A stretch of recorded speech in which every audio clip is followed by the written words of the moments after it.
Good morning and welcome to Unity RGV online service. If you're not familiar with Unity, we are a positive path for spiritual living. We offer spiritual teachings that provide practical tools for meaningful and abundant living. We are inclusive and open-minded. We honor all paths to God. We believe in making a positive difference in the world. As divine love in expression, we envision a spiritually transformed, peaceful world. We live in the truth of who we are through meditation, prayer, study, service. Though we have no dogma, we do have 5 principles. These principles formulate our philosophy. We are more spiritual than religious. Our fundamental beliefs are based on love and oneness. So let me start with today's announcements. As usual, we have our weekly classes. On Tuesday, we have Let's Get Metaphysical class, where we watch TED Talks or different videos about subjects that are a little, let's say, provocative or just get you to think, and we have wonderful discussions about that. That's at 7 o'clock on Tuesdays. On Thursdays, 6:30, there's an ARE group that meets. And on Thursday also, but at 8 p.m., we have our collaborative meditation, which is now up to 7 different Unity centers. And that link has changed, so go to the website and you'll find it, or to the Facebook, and you'll see the new numbers for that. Also remember that on Thursdays, we are there at the center for, you want to come by and buy a book or a daily word or a magazine or something. Marisa has also posted that on Facebook, I believe, and so you can see some variations of things. The next thing is I want to remind you that on the 30th, we're going to try something different. After service, we're going to have a virtual Amigo Sunday. So we just go to the same link as the Let's Get Metaphysical class. And so after the service, we will have a little chat together and just kind of touch base and see where everything is. And if you really like it, then maybe we can do it on a weekly basis, you know, have a little fellowship afterwards. We'll see how that goes. One final announcement. I want to remind you that September the 9th is World Day of Prayer. And we are going to get together at 6 o'clock and do our part, have some with our chaplains. And then at 7 o'clock, it starts the National World Day of Prayer. And so we can link into that and see what they do on that. So keep that in mind, 6 o'clock, 7 o'clock on Wednesday night, September the 9th. So I think that's all our announcements for today. We began with prayer this morning, and I invite you to get comfortable in your chair. Sit up straight, take a deep centering breath, and go into your heart space. And let's begin by affirming that there's only one presence and one power. And we live in that. And that through that and with that, we will find wholeness and healing of ourselves and of this planet and of this country. So in that spirit of healing this morning, we began today's service.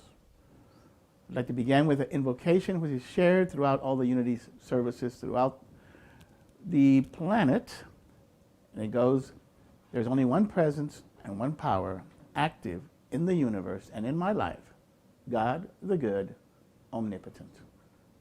1, 2, 3.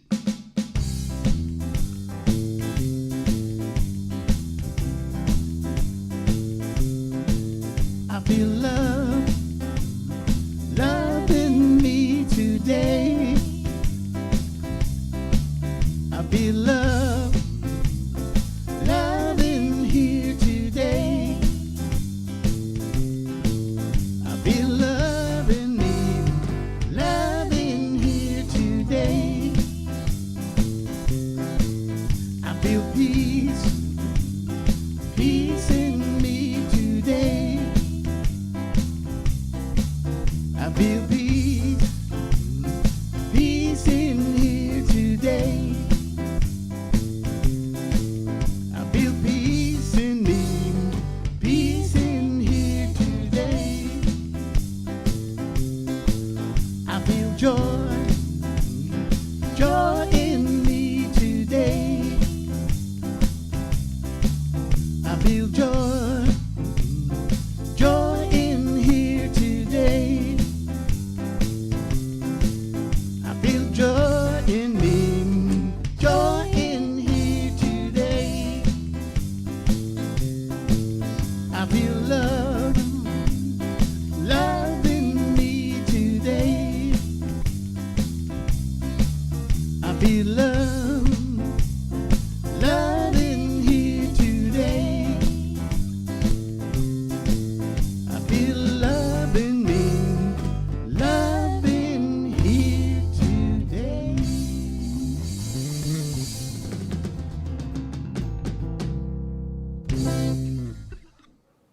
I invite you now to share in our unity affirmation and vision. Unity of the Valley, Unity RGV, is an expanding center of the Christ light, mighty to attract its good and radiate good to others. Centered in God, we express the indwelling Christ.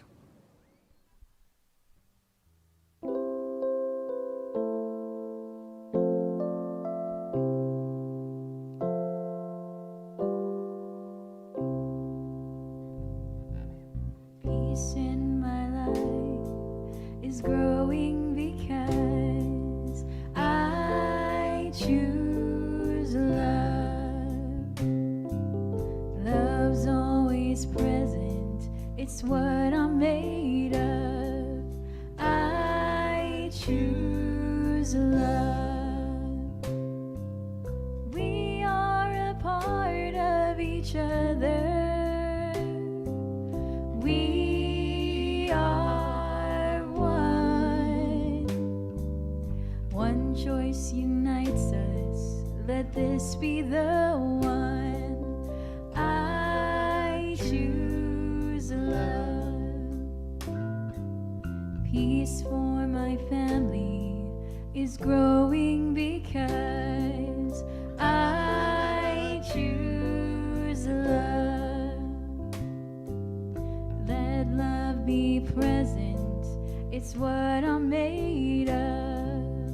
I choose love. We are a part of each other. We are one. One choice unites us. Let this be the one. I choose love. Peace for our planet is growing because I choose love. Love's always present, it's what we're made of. I choose love. We are a part of each other. We are one. One choice unites us. Let this be the one. I choose love. As we start this time of inner reflection, let's begin by getting comfortable. Remove all objects from your lap. Place your feet on the floor and sit up comfortably in your chair. Relax the muscles in your face, shoulders, arms, hands, and fingers. Feel your hips, legs, feet, and toes relax as well. Relax any areas of tension you feel in your body. Take a deep centering breath. Slowly inhale, gently hold for a few seconds, and then slowly exhale. Repeat a few times. Focus on your inhalation and exhalation as you continue to relax your body. Gently breathe in and out. Just relax and breathe naturally. You now feel the increased sense of relaxation to your body with every breath. Feel calmness and peace wash over you.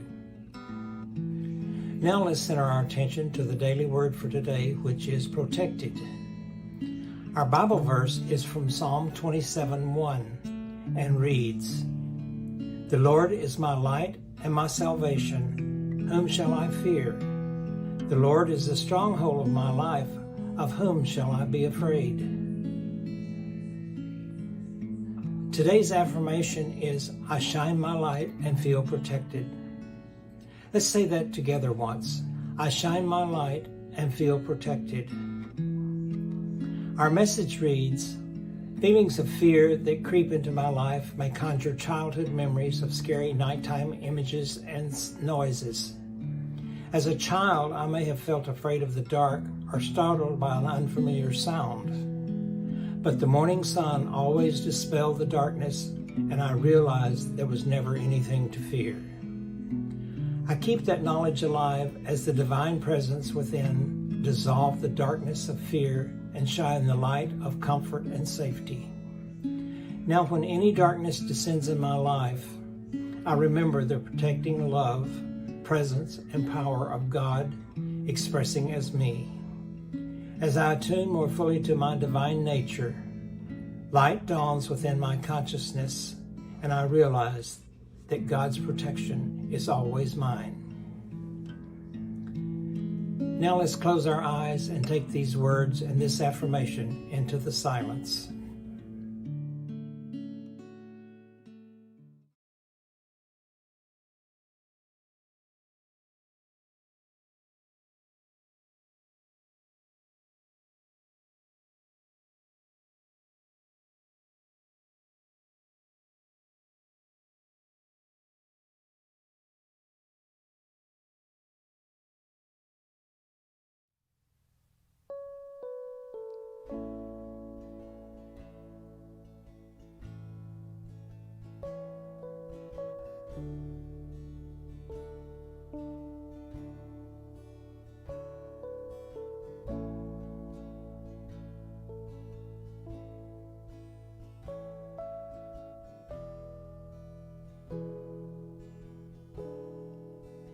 I love the silence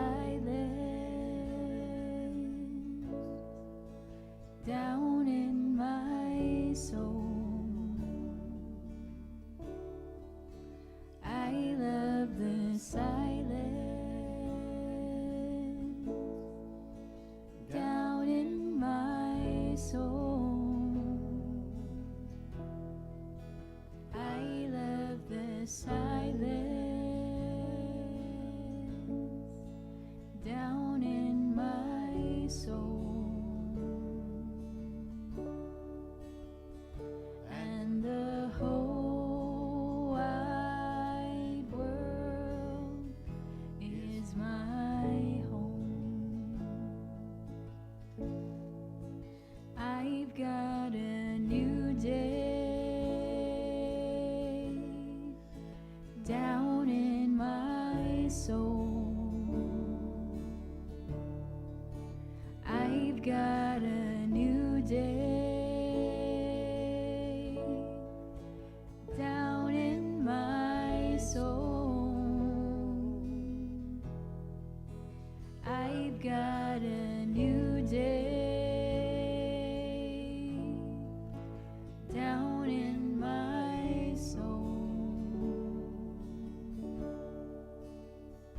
and the whole wide world is my home.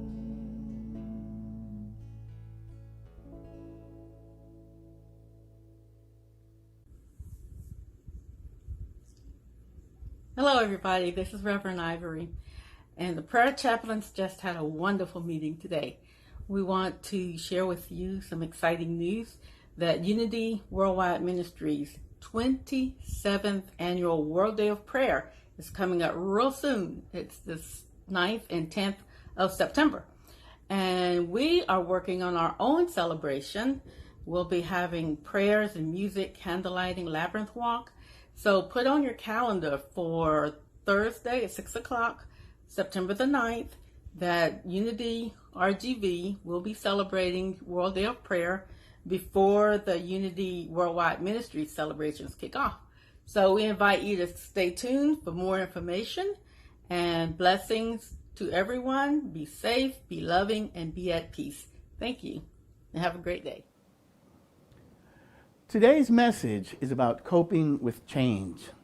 It is based on a book by Unity minister Robert Brummett titled Finding Yourself in Transition. The subtitle is Using Life's Changes for Spiritual Awakening.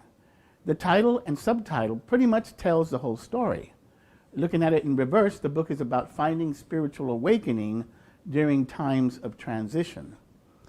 In the preface, Reverend Brummett notes that the book has two objectives. The first is to offer an alternative model for navigating one's way through life's transition, to provide a map The second, and perhaps more important, is to help the reader discover that a major life transition is an opportunity for transformation, a transformation into an entirely new life, a spiritual rebirth. Reverend Brummett further notes that the book is divided into 3 sections. The first discusses the general nature of change and the dynamics of the transition process. The second looks at the individual components of the transition process and parallels each with the biblical story of the Exodus and the journey of the Israelites from the bondage in Egypt into the promised land of Canaan. The third looks at the transformation from a broader philosophical perspective and addresses questions such as, what's it all about? Where is this all taking me? Does it ever end? Since the lessons have been shorter lately due to the online attention span, today I will only cover the first section, but I will continue with the rest of it because it's pretty important. So today I'm going to cover the foreword, the preface, the prologue, and the first 3 chapters. The first 3 chapters are the paradox of change, the process of transformation, and the rite of passage. I just received this book last week at the recommendation of my mentor, Reverend Medora. You see, I, like many people, am experienced being in a state of transition. The truth is, I've been in that state for some time now, but not in full-blown mode. I've been transitioning between the business world and the ministry world the entire time I've been leading Unity RGV. Part-time here, part-time there. However, due to the pandemic, my business has essentially shut down. So I've lost one of my part-times. So I'm looking forward to see what comes into my life to fill that gap.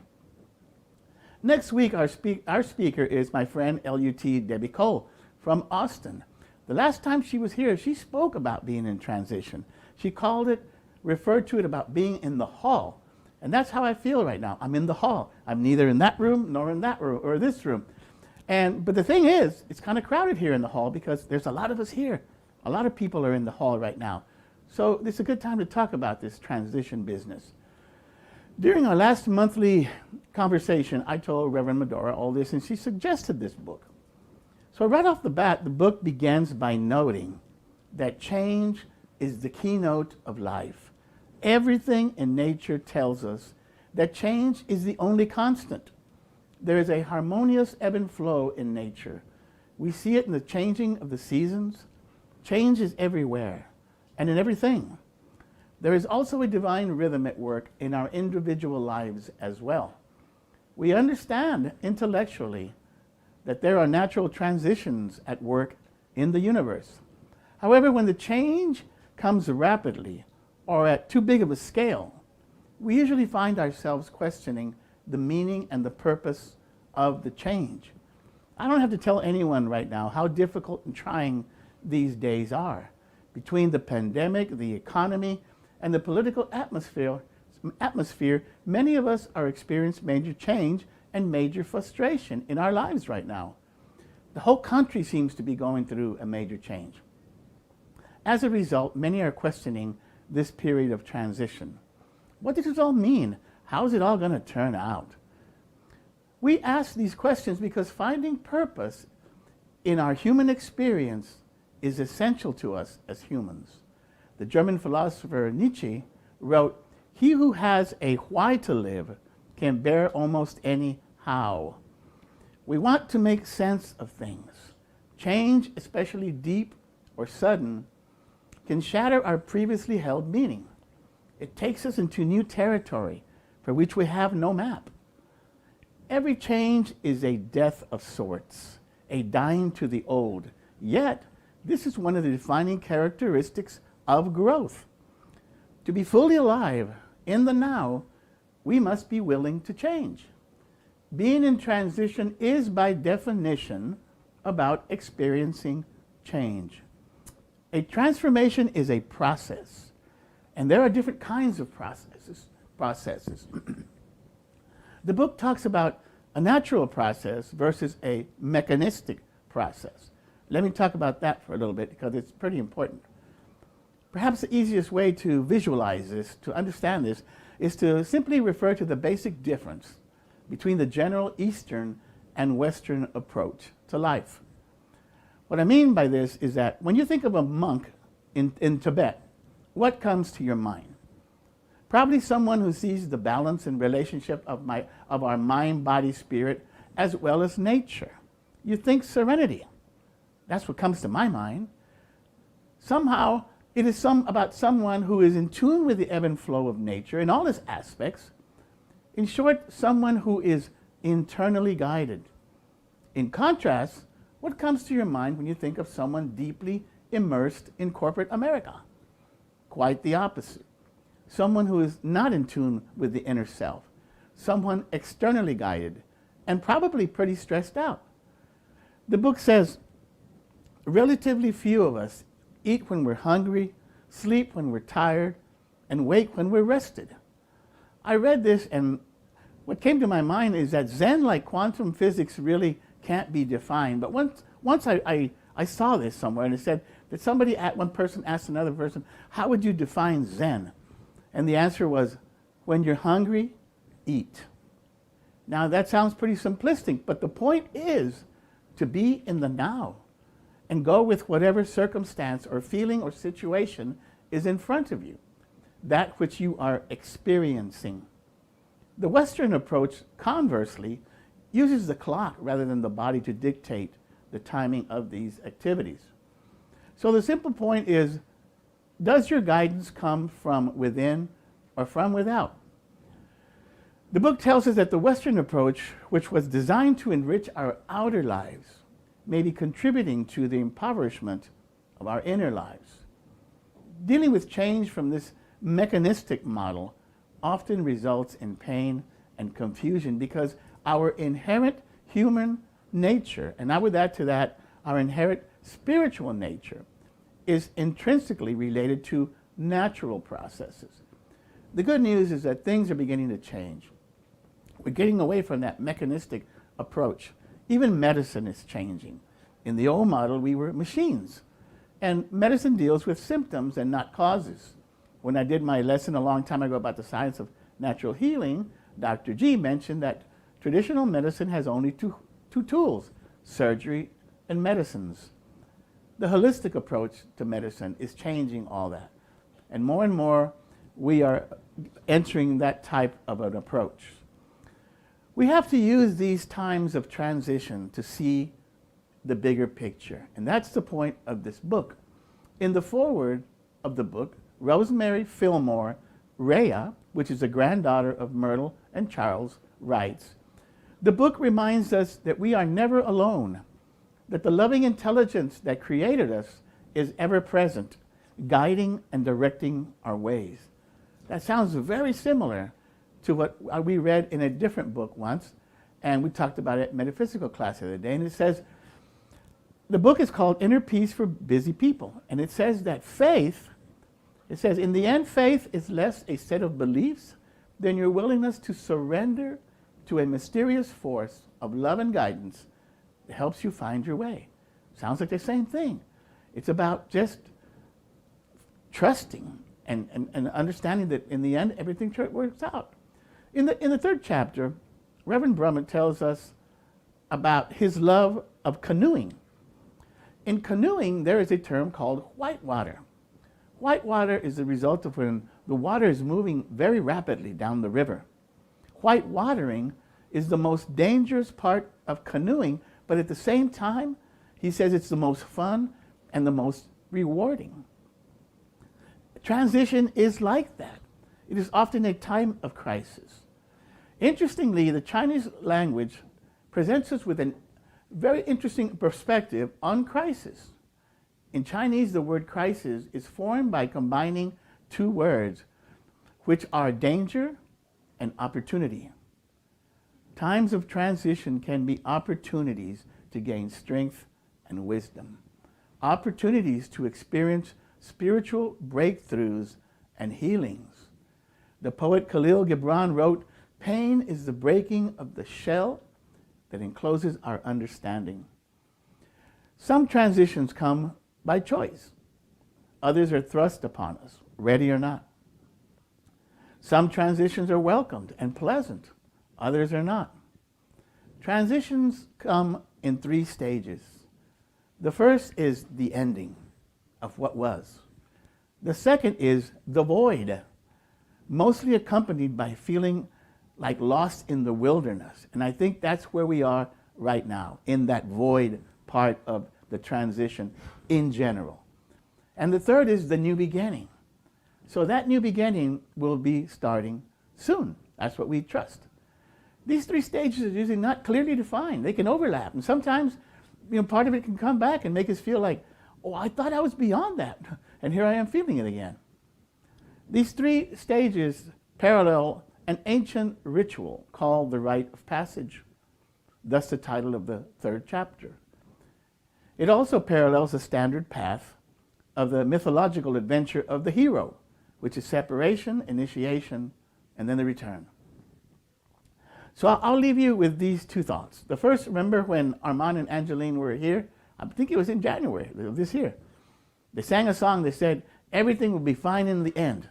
And if it's not fine, then it's not the end. The second is what Nancy told me long ago about Miss Penrod, a former spiritual leader and LUT here at Unity RGB.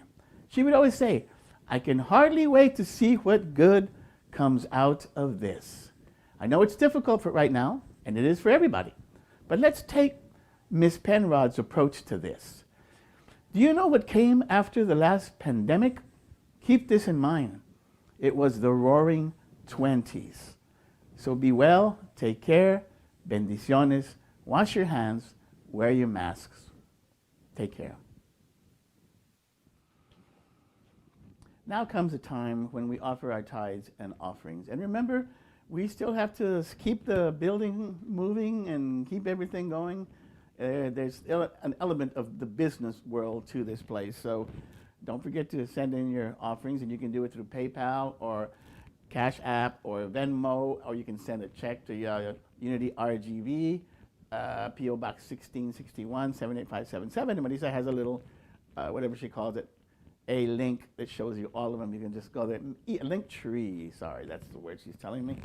So together we take all of these thoughts of tithing and prosperity and moving forward, and we say, divine love through me blesses and multiplies all that I am, all that I have, all that I give, and all that I receive.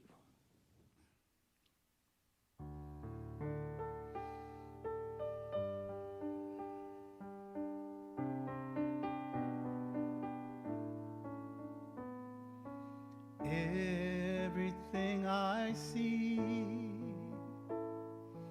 everything I do is blessed by your hand, God. I'll give it back to you. Everything I give, every thought that's true is magnified in kind, God. I'll give it back to you.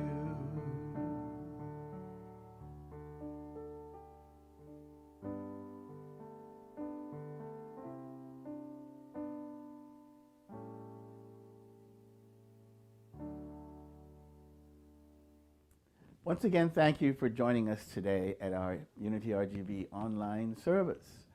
We end with the prayer for protection. The light of God surrounds us, the love of God enfolds us, the power of God protects us, the presence of God watches over us. Wherever we are, God is, and all is well. 1, 2, 3.